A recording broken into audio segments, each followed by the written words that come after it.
Good evening, and welcome to Monday Night Travel with Rick Steves Europe. My name is Emily Burks, and I am delighted to be your host this evening as we explore Northern Ireland's County Down with a very special guest.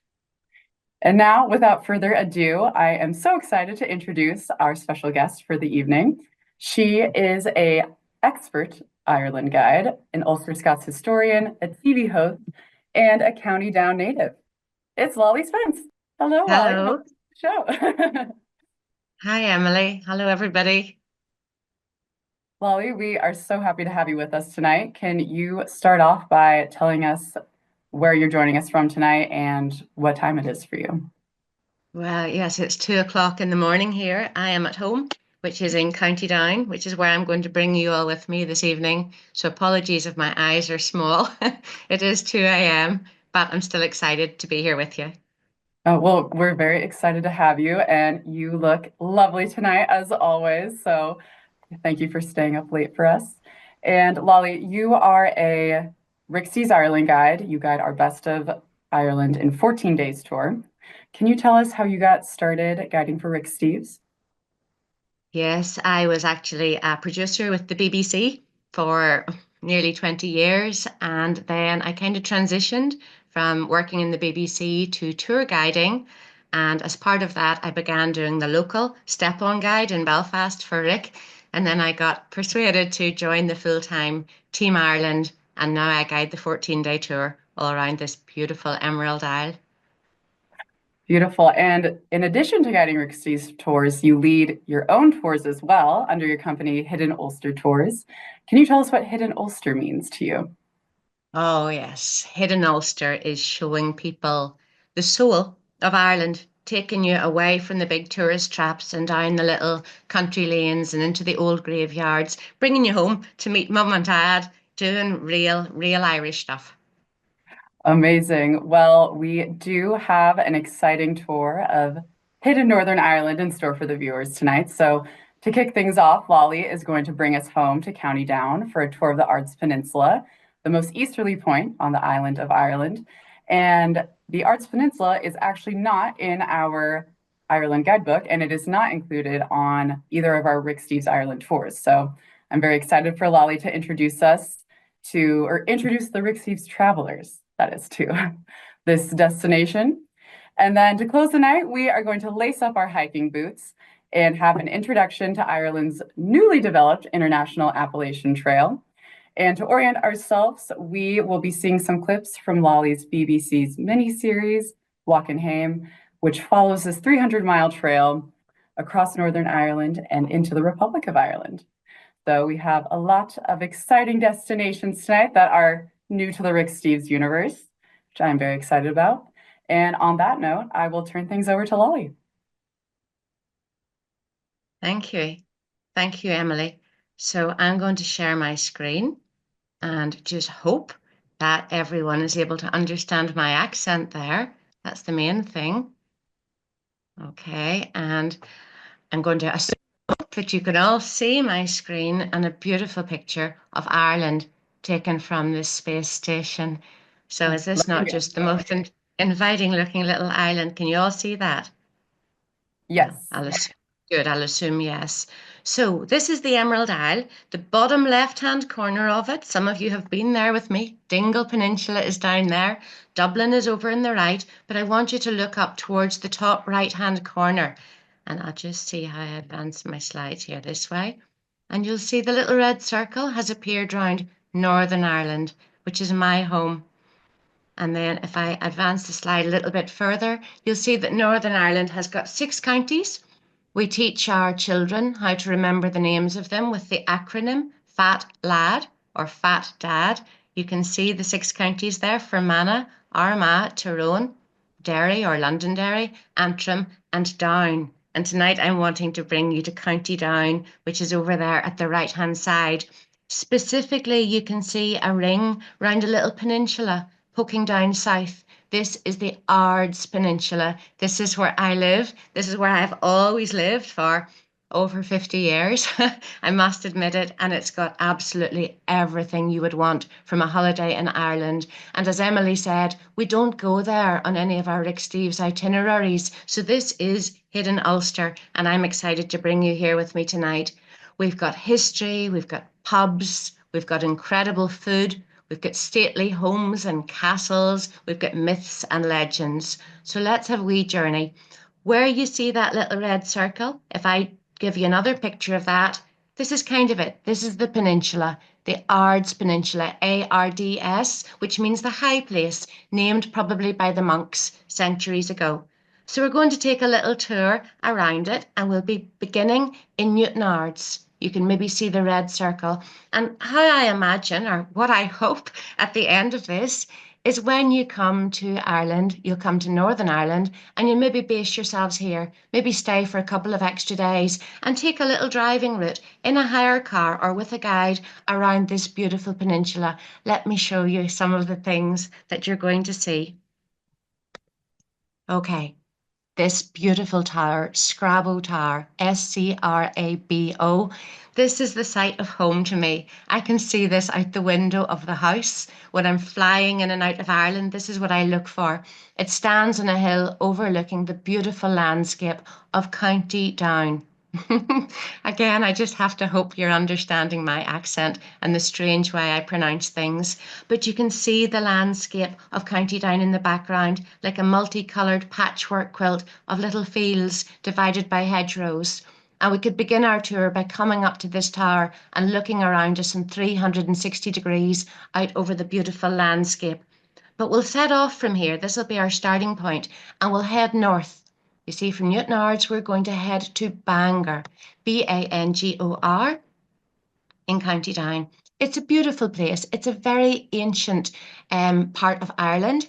It was just awarded city status now. That was the year before last. The late Queen of England, Queen Elizabeth II, awarded the town of Bangor city status. It had a population of about 60,000. They were very excited to get city status. You know, it meant, I suppose, more money, more investment, and the town councillors got to buy new robes and get new business cards, that kind of thing. It's got a wonderful marina and a very interesting ecclesiastical history.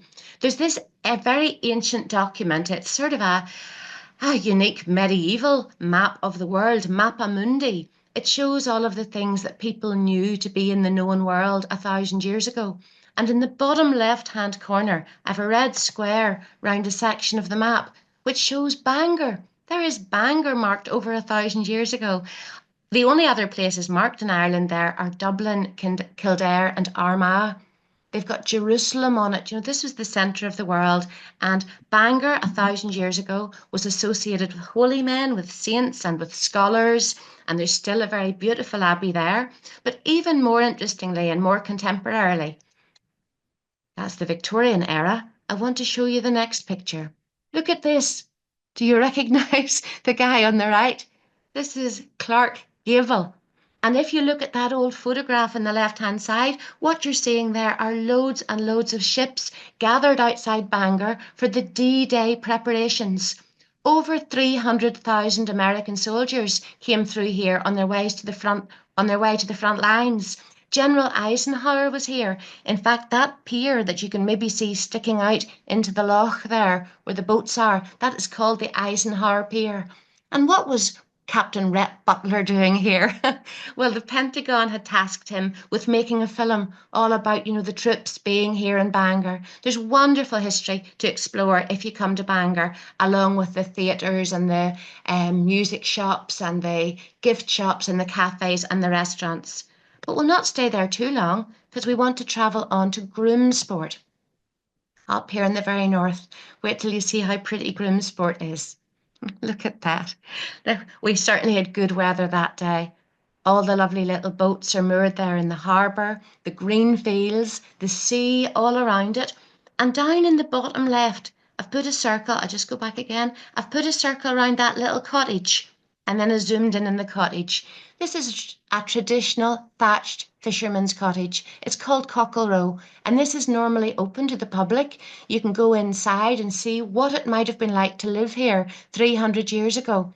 I was there just last weekend. We were baking bread, Irish soda bread, on the old fireplace inside that cottage and talking about poetry and folklore from yesteryear. There's always something interesting going on in that wee cottage. And while I was putting this together, I came across a very nice house. You see this lovely building on the left-hand side? Well, there's a two-bedroom apartment up for sale in there at the minute, going for less than 200,000 US dollars. So if I have you lured already and you want to come and live here, that's the kind of house you get. The picture on the right would show you your private tennis courts and your private beach and the beautiful Irish Sea. Travelling on round from Grimsport, then we come to Donaghadee. Donaghadee, these lovely Irish names. Donaghadee is very scenic. Again, it's on the sea. Everywhere I'm bringing you here is on the beautiful Irish Sea today. Looking at the right-hand side, you can see an old green hill with a little tower on top of it at the extreme right. That hill is over 1,000 years old. It's hard to believe that was an ancient fortification. Another more modern little castle built on top of it about 200 years ago. And the church tower that you see in the middle, that is in the centre of a lovely old graveyard with graves going back over 400 years, many of them recording the names of Scottish settlers who have made their homes in Ireland over the centuries. If it looked familiar, it may be because some of you will have seen Hope Street, a television series. It's available on BritBox, and Hope Street is all filmed in Donaghadee.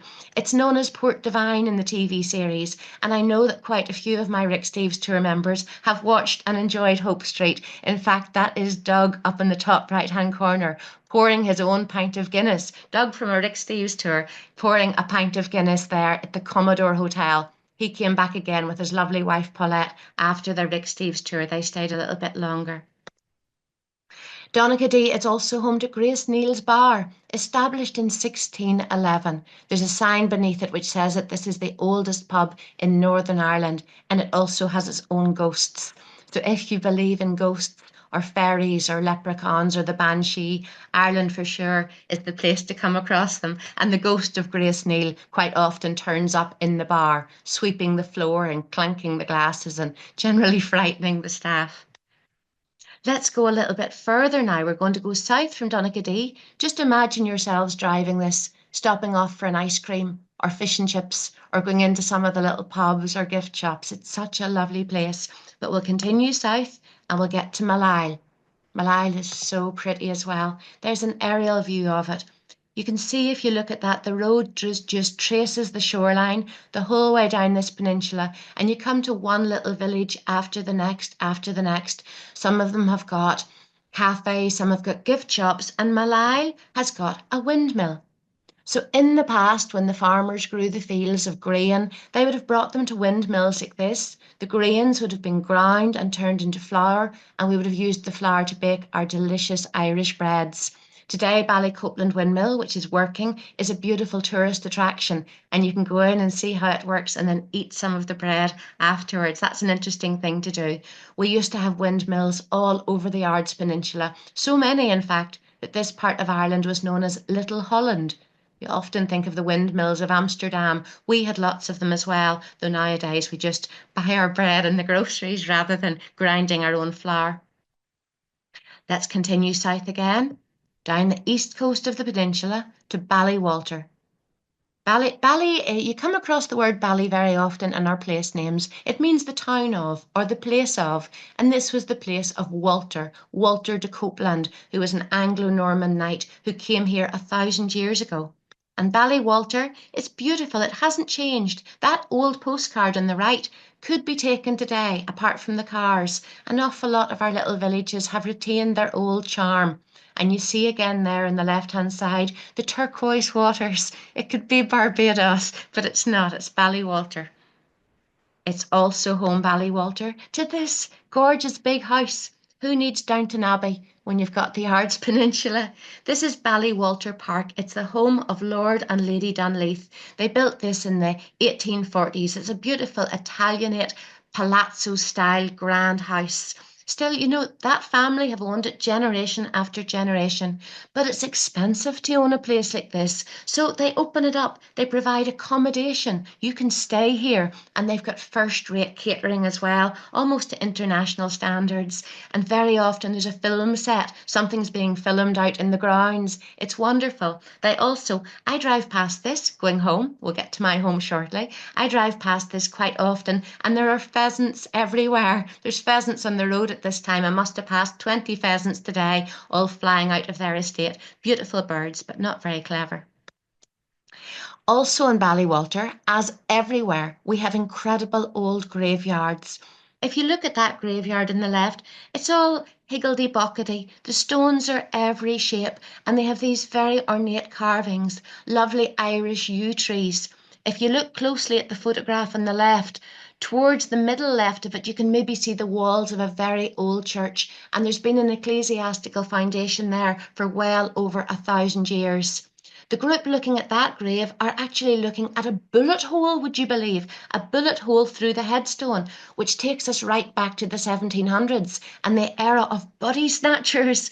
But there's so many interesting stories that you can tell when you come off the tourist trail and stop and go round graveyards and look to see about, all the different causes of death, the battles and the wars and the diseases, the shipwrecks, the terrible losses we've known over the years, but also lovely family stories of beloved relatives laid to rest. And there's some nice daffodils to see in that picture. So at this point, we are at the most easterly point of Ireland. Okay, if you look at the top right hand corner, you can see a little yellow star, and that marks where we are. This tour group are standing at a large letter E, a sculpture there which shows we are as far east as it's possible to get on the island of Ireland. We'll continue south from Ballyhalbert to Portavogie. This is home. This is where I live now, Portavogie. This is my view. And that is the Isle of Man that we are looking at. That is how close we are across the sea. Now, if I had taken a panoramic shot and looked further left, we could also have seen Scotland. We're only 40 kilometres away. That's how close the relations are between the north of Ireland and Scotland. Look how clear that is. And that's what I'm looking at out my window when it isn't raining, of course. Portavogie is a little fishing harbour. So you can see there the fishing boats are all coming in. It's a lovely place to stop off, and you could perhaps go to one of my favourite restaurants for the Portavogie prawns. Look at this. It's after 2 in the morning here, but my mouth's watering. We do the best chowder, the best scallops, the best seafood. This is a small little island, and we have a vibrant fishing community. That's just another view. I'm just making you jealous here. That is the view from my bedroom. Imagine waking up to that every day. I live in a very, very old little cottage. It dates back to the 1700s, but it's right on the sea. Now let's go further south again. We're going to go round the tip of the peninsula. So we'll head down to the bottom to Portaferry. Portaferry, the harbour of the ferry. This is another of these picture-perfect little towns.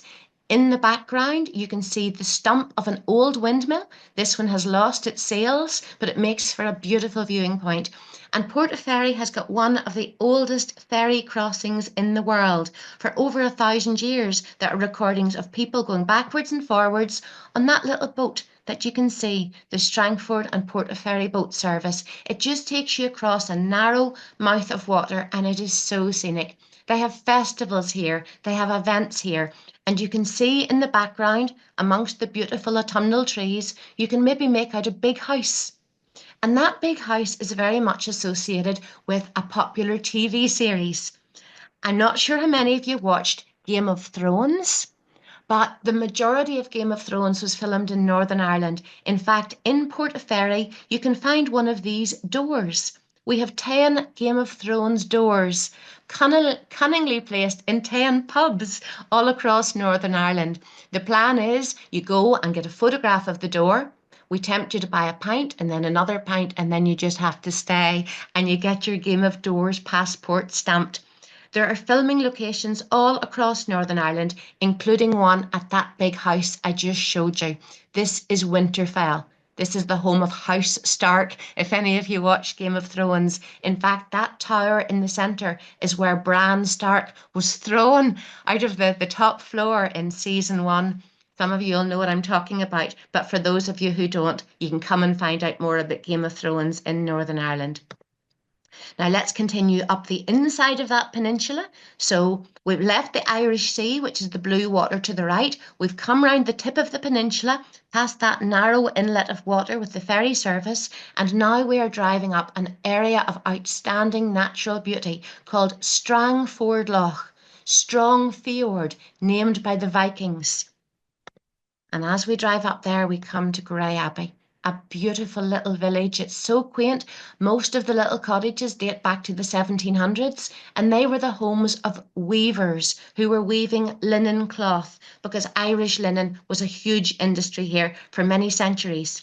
The village of Grey Abbey takes its name from this beautiful old ruin, which is there all the time. It's completely open, it's completely free of charge. Sometimes you'll see brides and grooms having their wedding photographs taken there, or watercolor artists, or people playing with their dogs, or people with cameras. Anybody can go there anytime. It's maintained by a group of volunteers who have also restored the old monks' physic garden, growing all kinds of beautiful herbs and plants there, which would have been used by monks 1,000 years ago to treat various ailments. This abbey was built by a woman. It's the first Gothic abbey built in Ireland, and Africa built this in the year 1193. She was the daughter of the king of the Isle of Man, and she got caught in a shipwreck. And she prayed and she said, God, if you get me back onto firm land, I will build a beautiful abbey. And she did indeed. She built this gorgeous building, and hopefully you'll come and explore it sometime. Let's go a little bit further north now on our whistle-stop tour of the peninsula. From Grey Abbey, we're going to head to the jewel in the crown. Wait till you see Mount Stuart House. Look at this. Who needs Downton Abbey, eh? We have got this fabulous, fabulous house. Building work began in this in the 1730s. It was massively improved and extended in the 1840s, and it has got an extraordinary indoors and outdoors. The gardens are fabulous. You can take a tour inside this. You can see the art and the dining rooms and the grand galleries, and imagine what it would be like to live in a house like this before you stroll around the gardens. It's so perfect. There's shamrock gardens and sunken gardens. There is a terrace all done like the animals of the ark. In the left-hand picture there, if you see a little building tucked amongst the trees, that's Tir na nog, the land of the ever-young from our myths and legends. That's the burying ground of the Londonderries, the aristocratic family who live at Mount Stuart. I couldn't resist one more picture. This is such a marvelous place, Mount Stuart, completely open to the public all year round for tours or just to walk around the gardens or to listen to jazz. Or they have a wonderful event called Bark in the Park where everybody comes with their dogs. There's always something going on. I was down there last week for Halloween and there were pumpkins everywhere. Now let's just continue our journey again. And we're back round to Newtownards. Wasn't that fast? And here we are back at Scrabo Tower again. You can see the moon rising in the background, just as it is rising at this exact time. We'll have a full beaver moon on Friday night here and with you as well. And if you look underneath the moon on the horizon, you can maybe make out the misty shape of the Mourne Mountains, Northern Ireland's highest mountain range, the inspiration for Narnia, because C.S. Lewis was from here. He absolutely loved County Down. Someone once asked him, Professor Lewis, where is Narnia? And he said it's that part of the Mourne Mountains which overlooks Carlingford Lough. And another student once said, Professor Lewis, where is heaven? And he said, heaven is Oxford, lifted and set amidst the rolling green hills of County Down. So this is my magic world, County Down, and I hope you'll come and explore it with me. And that's my last slide, and I can hand back now to Emily. Lolly, thank you so much for that fascinating tour of the peninsula. I love that you ended it on that note with C.S. Lewis. I just find it so fascinating to learn about what landscapes inspired authors. So thank you for that. And we are going to do our Q&A a little differently tonight since we have two different destinations that we're tackling. And so, Lolly, we had some questions come up for you during your driving tour of the Ards Peninsula. So, to start things off, Catherine Cockle is wondering if you can use public transit in the Ards Peninsula or do you need to hire a car? Okay, that's a great question, Catherine. There is public transport, and I know because I use it very regularly, but it is somewhat intermittent. You know, you wouldn't want to get a bus in Belfast to try to stop off in Bangor and Donaghadee and Malile. You'd probably go from one to the other and then maybe wait a couple of hours for the next bus. But while you would be waiting, you would get chatting to everybody else who is waiting for the bus. You would enjoy the fun of the journey, but it would take you quite a long time trying to do all of that by public transport. But certainly, if you were staying in Belfast, you could take a bus to Donaghadee or a bus to Portaferry or a bus to Ballywalter and then get one back again. The bus service is good and reliable, but probably just not enough services for hopping on and hopping off. Certainly, thank you. And I guess, you're just going to move at a more relaxed pace, and that's not a bad thing. Okay, so we have Susan J wondering what the requirements are for a retiree in the US to move to Northern Ireland. I think that you you really hooked them, Lolly, with your images. Okay. Well, we have room. We have room, and you're all very welcome.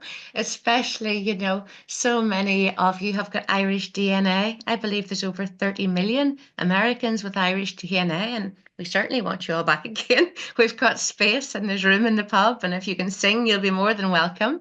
I don't know what the requirements are. I don't know exactly. You'd probably need to contact the Irish embassy, but tell them you've got a friend called Lolly and you're coming to stay with me for a month and you'd like to move here permanently, and we'll get it all figured out. Well, that is very generous of you, Lolly. Um, and we have Kathy T is wondering just for some more information about rental cars. Could you talk about the availability of rental cars, maybe the best place to pick one up if you were doing this driving tour? Okay, we have got loads of rental cars, yes, and the best place to pick them up is at the airports. So if you're flying in, or even if you've come on a tour with me or with somebody else, that happens quite often. They stay on for a few days, the guests. They take a taxi to the airport and pick up a hire car. And then the fun begins because we drive on the other side of the car, on the other side of the road. And you'll note the terminology there, not the wrong side of the car, on the wrong side of the road. We also have a lot of roundabouts. I heard someone once tell me that the road planners had the maps laid out and they were all drinking cups of tea and coffee. And everywhere they set their cup down, they put a roundabout because we do have a lot of them here. And I know that those can cause those can cause some confusion. But we all go quite slowly. We only have about 5 motorways here, and our speed limit is 70 even in the motorways. So we don't drive fast. And round those country roads, you're going very slowly. Everybody is, because you could meet a sheep round the corner, someone riding a horse, some pheasants. So we do drive slowly. There are plenty of places to get hire cars. You can park just about anywhere as well. I know that some cities you have to get parking permits and licenses. That's it. So you can park just about anywhere here, and we're all very helpful. We also know the car registration numbers of the hire cars, so we give you a wide berth. That's good to know. That would give me a little bit of comfort if I was driving on the other side of the road. And I said other side, not wrong side. Okay. Well, I think we have time for one more question here before we move on to your show, Walkin' Hame. Alan K is wondering if the recent vote a couple years ago, where Northern Ireland voted to stay in the EU, could possibly lead to a reunification of Northern Ireland and the Republic of Ireland. Oh, Yeah, I'm kind of a doozy. politics. Straight into the politics. No is the short answer. Oh, how long have we got here? Northern Ireland did want to stay in Europe, as did Scotland. We were removed because the majority of the electorate were in England, in London. Northern Ireland has got quite an interesting and unique position, though, because we have a land border with the Republic of Ireland. Um, Under the common trade market, this was going to lead to some issues because we trade so much with the Republic of Ireland, and they didn't want to put any kind of a land border in the middle of Ireland and potentially jeopardise our peace. So at the minute, under the Windsor framework, we've got this lovely protocol whereby we're enjoying all of the benefits of being in Europe, but also trading equally. It's working quite well for us at the minute. But the issue of reunification is very much an economic issue. And I was reading something just a few weekends ago, which was economists and people were looking at what it would cost every taxpayer in the Republic of Ireland to get Northern Ireland back again. And basically, every taxpayer is going to be hit by about €8,000 per year to get us back. So nobody really wants that just yet. So we need a lot more money. And we also, probably being honest, need a few more generations to pass, a few more people to move on, just till we forget the harm of the Troubles, which was our 30-year period of sectarian warfare between 1968 and 1998. Now, our new generation, up to the age of 26, they know nothing about that. We've had peace that long now. Thanks, America, for all your help with bringing peace to us. But I would say it'll be a good while yet. If I was placing a bet, will Ireland be reunified in my lifetime? I'd place a very small bet. I wouldn't be confident. One day, yes, definitely. My lifetime, probably no. Well, thank you for tackling that very complex subject. I know our viewers really appreciate it. And just, I guess, a lighter note to finish on. Melanie H. is wondering when the best time to visit Northern Ireland, or County Down more specifically, would be. Well, the shoulder seasons are definitely the best. I think, perhaps April, May, and then September, October. June, July, and August are supposed to be the best seasons weather-wise, though we are having some mad weather here. I don't know. We have very wet summers, and today, for example, it was beautiful. It's November, and I was outside gardening in a t-shirt. This is unprecedented, but it rained a lot. And where you get hurricanes, we get Atlantic storms. So we had some fun last month with Storm Ashley. You had Hurricane Milton, we get Storm Ashley. So I would say if you come in April and May, or you come in September, October, the schools are in, so it's nice and quiet. The tourist attractions are all open. We still have the long, clear nights, and you might be lucky with the weather. Very good. Well, we are huge proponents of shoulder season here at Rick Steves Europe. So thank you, Lolly, and thank you again for that lovely driving tour of the Ards Peninsula. And now we do have time for another taste of Hidden Ireland. And so we are going to leave County Down and get a start on the International Appalachian Trail. The Appalachian Trail in the United States is one of the world's most famous hiking trails, spanning more than 2,000 miles and crossing 14 states. Geologists discovered it was once part of an ancient mountain range stretching all the way from America to Europe. And so in recent years, new chapters of the International Trail were created, including our very own one here in Ulster. I'm Lolly Spence, a tour guide and Ulster Scots historian. And I'm Mark Thompson, born and bred in the Ards. In this series, we'll be exploring the 300-mile route across 4 counties, passing through some of the most picturesque locations in Ulster. For centuries, thousands of people left these shores to travel to the wild landscapes of the American Appalachians. They became known as the Scotch-Irish.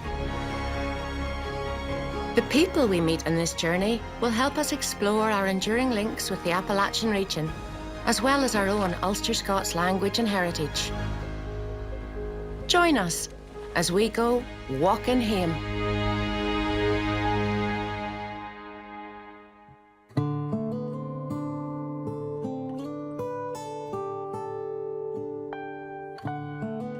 in for a bit of an adventure? Okay. I love Appalachia. I've been 3 times. The first time was 25 years ago on honeymoon. Youthful and fresh-faced. Oh, look at you. But the landscapes, when you get up into those mountains and when you travel through them, you get this real sense not only of the most beautiful landscapes and vistas, Looks amazing. but the connection with the people and the culture and the heritage, and you drive through towns that are named after towns here as well. It is just one of the most fascinating and wonderful places.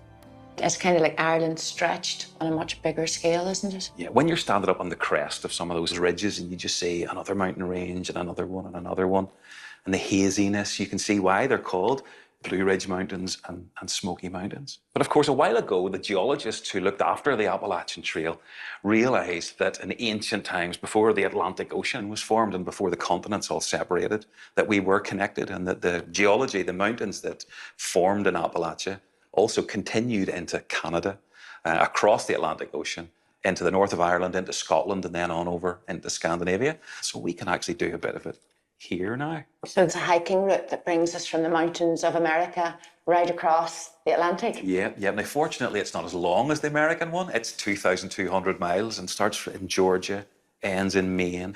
Ours is about 280 miles. So the route then, we're going to begin here at Larne and make our way up through the beautiful Antrim Hills and the coastal road, coming round and down, dropping into the Sperrins, and away out west then through the Blue Stacks and finishing up about Donegal. That's right. And with all of your tour guiding expertise, Lolly, you must know loads of these places already. I definitely know parts of them for sure, and I have walked quite a lot of these hills myself, but this new route is going to take us down some wonderful new trails. Yeah. Well, have you got your walking boots with you? I surely do, and my rucksack and my coffee. So, Lolly, you are obviously an expert Ireland guide and also an Ulster Scots historian. You know this land so well. I'm curious if you can tell us what it was like to learn that this connection between Northern Ireland and Appalachia predates the Ulster Scots migrants. And not only does it just predate it, it has a prehistoric and geographic connection. Did knowing this change your perception of these trails? Can you tell us what it was like to hike them again, knowing just how deep this connection goes? I think you only need to ask any American who has come to Ireland about the connection and they'll get it. And similarly with Scotland, I've always felt a huge connection to Scotland and to America. And the fact that the same rocks, the same DNA is under our feet, it's just one part of exploring that. It's all about connections. One time we were a supercontinent. It's, the millennia has divided us, but we are all one humanity sharing one world. And walking that journey, listening to the stories of people who had made the move from Scotland to Ireland and then from Ireland to America, bringing with them folklore and literature and music and song and family values and hard work ethic, it really was. It was all about connections and connectedness. It was lovely. And when Americans and Canadians come here who have Irish DNA, they experience that. It's different from going anywhere else. There's a magic, there's something we hold on to here in Ireland that they connect to and almost have a spiritual experience, particularly going into the thin places, the quiet, liminal places, into the mountains and the forests and the waterfalls. There is something magical that's connecting us here. That's so beautiful. And I was my ears perked up when you said thin places. Can you explain to us what exactly a thin place is? Oh, yeah. Thin places are the bits where you feel something ethereal, where you're standing at a cliff edge or at a shimmering river or listening to the sound of a forest, and you just feel your skin go tingly, and you just know that you're kind of communing with something bigger and greater than us. That's amazing. And I imagine that you probably felt that a lot doing this trail. It's so naturally beautiful and scenic. So now, moving on, we are going to visit some highlights of this trail, starting with the starting point of Lolly's hike in the port town of Larne. The first stop on our journey is the port town of Larne on the east coast of County Antrim. For centuries, this has been an important harbour for people arriving from Scotland. But from the 18th century onward, it became one of the main departure points for the hundreds of thousands of Ulster Scots migrants who made the often perilous journey to America.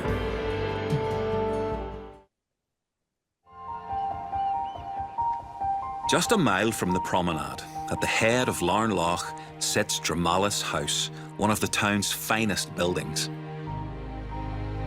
Since 1930, it's been used as a residential retreat run by the Sisters of the Cross and Passion. This beautiful house was built in the 19th century as the family home of the great Presbyterian industrialist and philanthropist, Sir Hugh Smiley. But for me, this place also has a very personal connection. And I've brought you to my old family home. I would love to tell you that this is actually where my great-grandparents owned, but they were the servants. Back in the early 1900s, my great-grandfather was the chauffeur to the Smileys who owned this house, and my great-granny was the housekeeper. My own granny and her brothers and sisters grew up here, playing in the grounds of this gorgeous estate, and I have so many happy memories myself of this place. So where did your great-grandparents come from? Well, they came from Scotland, like the Smileys as well. They came across from a place called Paisley, just on the outskirts of Glasgow. And whenever Sir Hugh Houston Smiley built this house, he actually had the land, but it was his wife's money that paid for the building of the house. She was Elizabeth Kerr, and her family were also from Paisley. They were part of the big Clark, Coates and Kerr thread dynasty. So it was her money, but his vision, you would say. You find lots of references to their home in Scotland inside the house. It really is beautiful and impressive. Would you like to see inside it? Very much so. Come on, I'll give you a wee tour. So Mark, wait till you see this beautiful little reception room. I want to show you the stained glass window first of all, because I know that you're going to really appreciate the significance. So up here on the left, we've got a representation of England and a quotation from Shakespeare. Naught shall make us rue if England to itself do rest but true. And then in the next window, you've got harps and lions leading us through to Scotland. Robbie Burns, wherever I wander, wherever I rove, the sweet hills of the Highlands, forever I love. And then Ireland. This is Thomas Moore.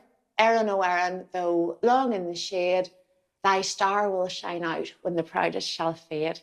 And it's a great example of that classic cultural understanding of Ulster as a place that isn't just geographically Irish, but is culturally also Scottish and English, with the three combined. The rose, the shamrock and the thistle. Beautiful. Come on to show you some more stuff. Look at this here. Oh, wow. It's Art Nouveau, Charles Rennie Mackintosh inspired almost. Depiction of the Red Hand of Ulster. Yes. Lolly, can you tell us the story of the Red Hand of Ulster? Yes, I can, but like with all Irish stories, it's pretty grim and grisly. We like a good bloodthirsty story here.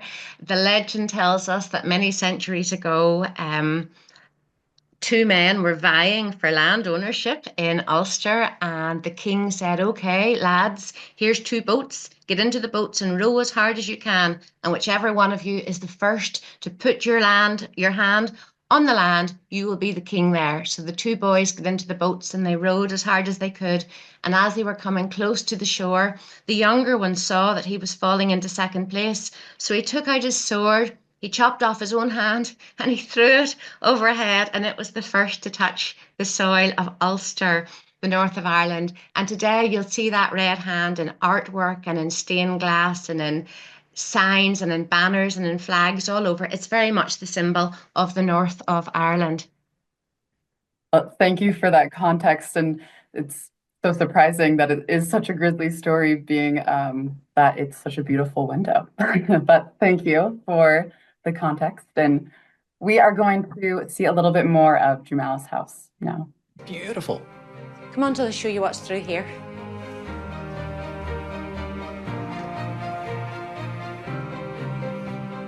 Well, now look at this. Wow. This is us in the tower now of Dramalis, looking out over Larne Loch. You can almost imagine Viking longboats coming up there in centuries gone by. This is some view. Look at the landscape. It's incredible. Breathtaking views in all directions. So, Lolly, this house to me really embodies the story of a migratory people. The house's interiors honor the Scottish heritage of the Ulster Scots people, and the house itself is perched on the departure point of their emigration to the United States. As an Ulster Scot yourself, can you tell us what this home means to you? Oh, yeah, I have such deep connections with Scotland. So many of my family came across from Scotland to make their home in Ireland for different reasons, for famine, for opportunity, for religious oppressions, because there were just better opportunities. And then particularly in the 1700s as well, they got onto boats and sailed out of Larne and sailed out of Derry and sailed from the other harbours across the Atlantic. And many of them didn't make it. You know, the journey to America back in the day was fraught with hazard on these rickety, bockety sailing ships, and many people just didn't get there. So I guess this is a place of arrival and hope, but also a place of departure and fear and worry. I hold the connections to both America and Scotland very dear, but I have to say this was totally, completely unplanned, but I found it quite emotional there because that picture of my great granda today is Remembrance Day. You call it Armistice Day or Veterans Day. He died at the war. And I'm just thinking how lovely that all these years later, like what's that, 108 years later, there he is on a television, and he never knew the existence of television, killed in the First World War, and there he is on TV across America. That's kind of got me in the heart a wee bit. That was just really moving. Oh my gosh. Well, yeah, I'm so glad that you were able to include this house in this show since it is such a personal connection for you. So, just thank you for sharing that with us. That's, yeah, very, very special. And since this is just an introduction to the International Appalachian Trail, it is a 300-mile long trail. We are actually now going to fast forward to the end just to see the grand finale of Lolly's journey.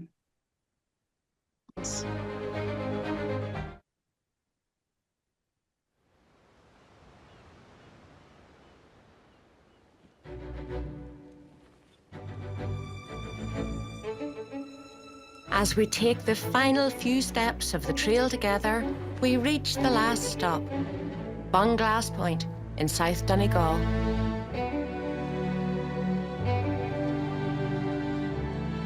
Here, the sea cliffs rise over 600 metres, with stunning panoramic views over Slieve Lake.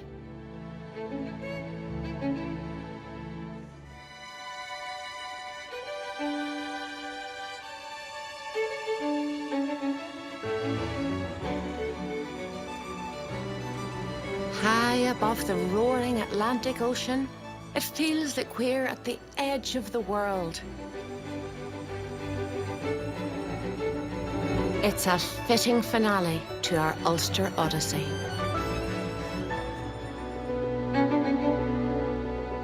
The end of the road. What a scene. We made it from shore to cliff top, from east to west, in sunshine and in showers. And in a sense, it's not really the end of the road because this trail continues straight across that Atlantic Ocean. And who knows, there could be folk sitting today in Newfoundland or Nova Scotia or Maine, sitting on the coast with mugs of coffee, looking this way. Yeah, and this whole path has been about connections, really. Connections with the rock beneath our feet, with the Scots who made Ulster their home and sailed out west to America. Connections with nature and the landscape and the living world. And then most importantly, the connections with the people that we've met along the way. It's been such a wonderful journey. To the trail. To the trail.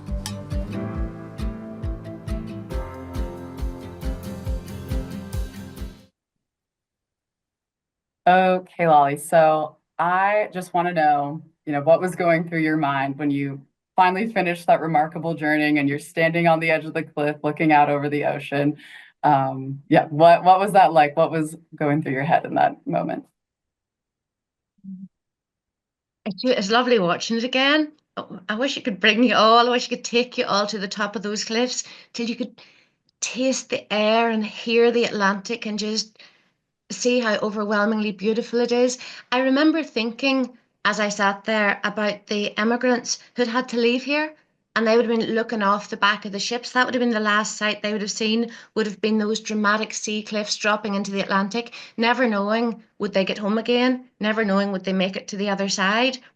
We're so lucky nowadays. Look at this industry. Look at us all traveling. Look at us getting on planes and going backwards and forwards and not a thought about it. We're so fortunate and so privileged. Back then, heading to America it was a dream, but it was so fraught with hazard, and very few people were able to come back again.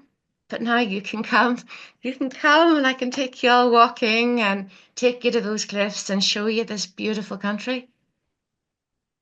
I love that you put it in the perspective of somebody leaving Ireland, because I think that for me is one of my favorite parts of traveling, is just when you feel like you could connect with people centuries ago. So I love that you shared that perspective. And I also was wondering if anything about this experience surprised you.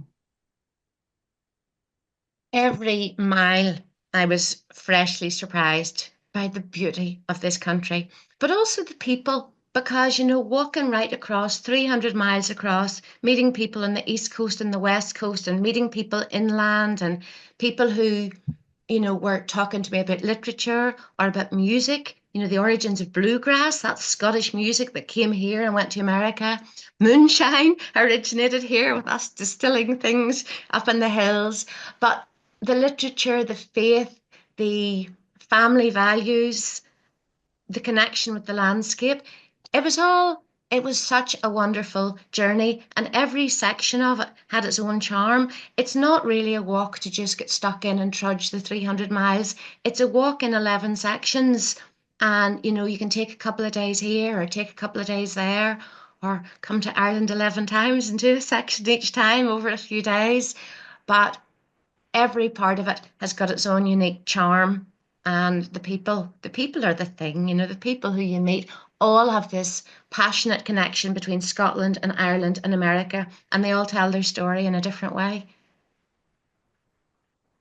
Well, Lolly, thank you so much for that introduction to the International Appalachian Trail. I know it was definitely not on my radar, so I just really appreciate you sharing this wonderful experience with us. And for all of you at home, if you would like to see more of Mark and Lolly's adventures, you can watch the show online, even in the US. So there is a link in the chat. And thank you, Lisa, for popping it up again. And yeah, I highly recommend watching. There's so many fascinating interviews with writers and historians and musicians. So, you should definitely check that out. And then if you are interested in hiking the IAT yourself, the trail has a really great official website, and it has interactive maps. It has lots of recommendations for accommodations all along the way. And so if you want to plan, that is a very good place to start. And we do have some more questions from our audience. So we will have another mini Q&A after just a quick word from our sponsor. And so since we went to Ireland tonight, the word from our sponsor is Rick Steves Ireland rain gear. So here I have our umbrella, and then we also have 2 ponchos. All of this is for sale on our website. We have the unisex hideaway poncho, as well as the woman's poncho, if you would like to be just a little more stylish and look a little bit less like a tent with legs. But both of them have like a nice silky material. They're not rubbery, so they're really comfortable, and they both can zip into a pocket, so they're really easy to travel with. I went to Scotland this summer, and I really regretted not having one of these. I was caught in a lot of caught in a lot of rainstorms, so make sure you get your rain gear before going to the British Isles. Okay, so now on to our second Q&A of the evening. Vic E is wondering how long it took you, Lolly, to complete this Irish section of the International Appalachian Trail. Well, we were filming over a whole summer because things kept happening. I had to keep disappearing off to guide Rick Steves tours. And then we kept on getting bad weather, and you needed to have good weather for the drones and all to go up. So we were basically at it for an entire summer. But you could do it yourself. If you stuck your head down and just walked, oh, you would have it done inside a month, I suppose, if you're averaging 10 miles a day or less or more, you know your own levels of fitness. But that's not the best way to do it. You want to take your time at this and stop off and stay with people. And we have a saying here, enjoy the crack. Now, the crack in Ireland is very different from the crack in America. I know that. Ours is spelt Craic, and it means good fun or a good time or enjoy, um, a convivial night. There's nothing illegal about it. So if you're walking the International Appalachian Way, you want to be able to stop off and enjoy the crack with local people and local pubs. It's it's a journey. It's not a marathon. I love that. Thank you. And I love that you clarified what the crack is. I'm guessing you've gotten that question before. Okay. Liz H is wondering, she is somebody with Scots-Irish ancestry, and she says she's always wanting to learn more about Scots-Irish and Ulster Scots. So, Lolly, have you written any books on this subject or done any other presentations that she could check out? Oh, no, let me look at my bookshelf here beside me. I wish I'd, yes, give me 1 second, just 1 second. This book, if you can see this book, it's called A Narrow Sea by a man called Jonathan Barden. He died a number of years ago. Dr. Jonathan Barden, The Irish-Scottish Connection in 120 episodes. This was actually a series which I made for the BBC, and it tells the story of the connection between Scotland and Ireland. We broadcast it in 120 episodes, but this is the book. This is the scripts. So each chapter is almost like a little complete story. This is a wonderful introduction to the story of the Scots-Irish, a narrow sea. It is that little narrow sea. I can see Scotland out my bedroom window. That's how close we are. Yeah, that's a great introduction. And then over here we have a museum called the Discover Ulster Scots Centre in Belfast.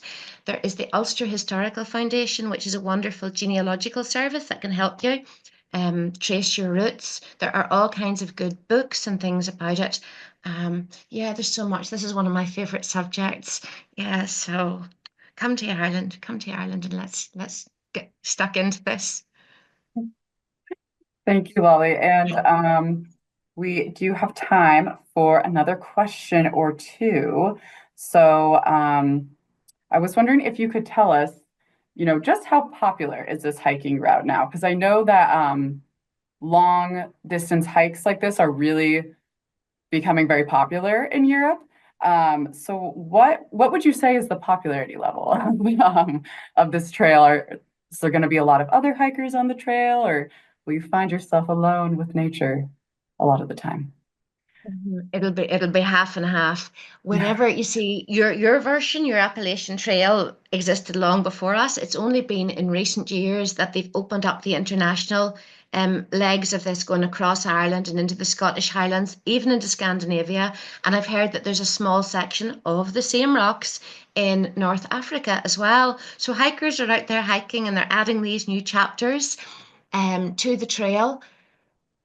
What they did, when they're doing the Irish leg of it, was they took some existing trails that went through those mountains and they kind of rebranded them. So you'll find maybe two trails are walking in parallel and the little hiking poles will have 2 or 3 symbols on them. So there are some sections that are more popular than others. There are some where very definitely Mark and I were the only people over those bogs or over those mountaintops. There was nobody else apart from the cameraman and a drone up in the sky, only us sinking into bogs up to our knees.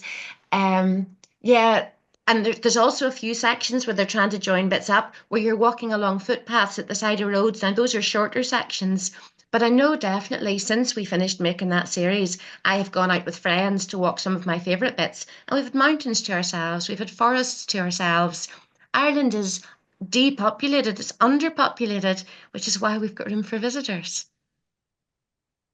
Wonderful. Well, It sounds like there would be a very warm welcome to all of you over in Northern Ireland. Um, so I think that is all the questions we have time for this evening. But Lolly, thank you so much for, not only giving us that wonderful tour of the Ards Peninsula, but sharing, just what is really a personal journey for you on the International Appalachian Trail. We really appreciate all of this inspiration you brought us tonight. Oh, well, thank you for having me. I can't believe it's 5 past 3 in the morning here. So I'll be on the trail up to bed as soon as this is over. But thank you all for your attention, and just come. It's the most magical, wonderful country ever. And yes, as Emily said, bring your waterproofs. All right, well, I will let you head to bed now. Lolly, you've definitely earned it. And just again, thank you so much for staying up with us and sharing all of your wisdom. So we really appreciate it. All right, well, I wanted to thank all of you for joining us this evening. And I also wanted to remind you that next week we will be joined by our very own Ben Green and Rick Steves Scandinavia guide, Paul Johansson, for a look at the iconic Norway in a Nutshell journey, as well as the Sonia Fjord. And then the next day, on November 19th, we will host our second Tours 101 information session, and we will be joined by Rick Steves' guide, Lisa Friend, and our tour program manager, Robin Stencil, for a closer look at the Rick Steves travel style, as well as what a typical day on a Rick Steves tour might look like. We'll also hear from some of our vendors, some of our tour alumni, and Rick himself. So if you are interested in our tours, you'll definitely want to register to join us live and bring your questions. All right, well, we'll see you next week. And until then, happy travels.